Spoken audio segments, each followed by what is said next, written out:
मशहूर हो गई। हो राजधानी राजधानी। और अंग्रेज ने हमारी बेटियों को नंगा करने की कोशिश की, बेहिजाब करने की कोशिश की, वरना इस्लाम की तालीम तो अपनी जगह, खुद हिंदुस्तान की तहजीब में पर्दा है। हिंदुस्तान की सरजमीन पर जो कहानियां मशहूर बयान की जाती है, उन कहानियों के अंदर या क्या ये कहानी नहीं, जो लोग आज हिंदुस्तान के वफादार बनने का दावा करते हैं, उनको ये नहीं पता कि यही हिंदुस्तान की तारीख है। हिंदुस्तान में एक बादशाह था जिसको दुनिया राम के नाम से जानती है। उसकी बीवी थी, उसका नाम सीता था। सीता को जब एक दहशतगर्द रावण नाम का उठा करके ले गया, तो राम अपने भाई लक्ष्मण के साथ उसको ढूंढने के लिए निकले। यह हिंदुस्तान की तारीख है। मुसन्निफ मुहर्रिर कहां तक इंसाफ करता है, ये उसकी अपनी जिम्मेदारी है, लेकिन हकायक जो भी हों, ये बात तो हिंदुस्तान में बयान की जाती है। सीता को जब रावण उठाकर ले गया और ढूंढने के लिए राम निकले अपने भाई लक्ष्मण के साथ, तलाश करते करते फिरते फिरते जब एक मुकाम पर पहुंचे, तो कहीं पर सीता का हार मिला, कहीं पर सीता के कान की बालियां मिली, कहीं पर सीता के हाथों के कंगन मिले। राम उठाते रहे, आगे बढ़ते रहे। यह निशानी थी कि सीता कहीं मौजूद है। सीता जिस वक्त उठाकर ले जाने वाला ले जा रहा था, तो कहीं अपने गले का हार, कहीं अपने कान की बालियां, कहीं अपने हाथों के कंगन वो डालती रही। क्यों? उसे यकीन था कि कोई ढूंढने वाला आएगा तो इन निशान पर चल करके वो मुझे तलाश कर लेगा। जब हार देखा, राम की बीवी थी, राम ने पहचान लिया ये सीता का हार है। कहां बालियां देखी, राम ने पहचान लिया सीता की बालियां हैं। कंगन देखे, राम ने पहचान लिया कि सीता का कंगन है।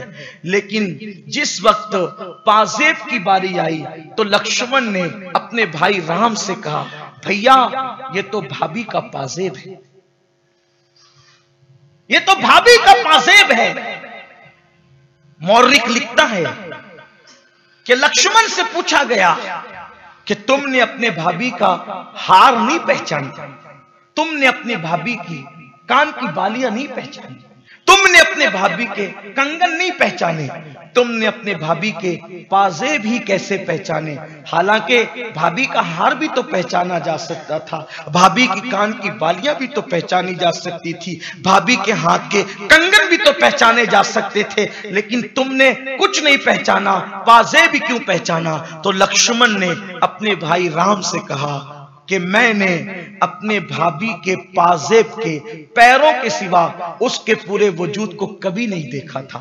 तो आखिर लक्ष्मण ने सीता का वजूद क्यों नहीं देखा था? इसलिए कि वो पर्दे में रहती थी, तभी तो देवर ने भी उसका जिस्म नहीं देखा था।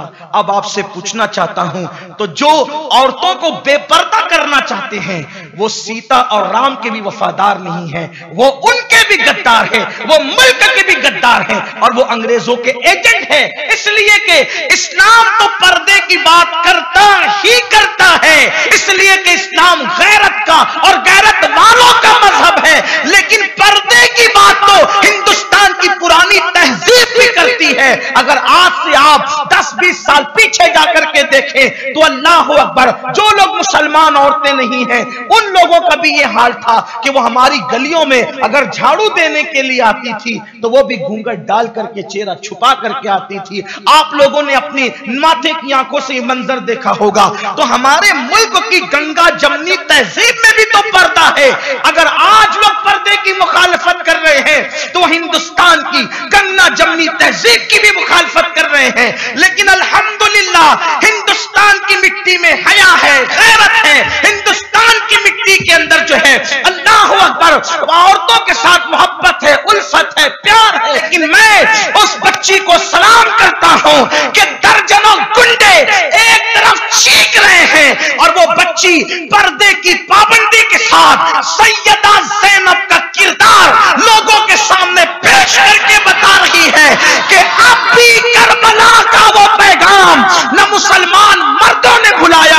मुसलमान बेटियों ने बुलाया।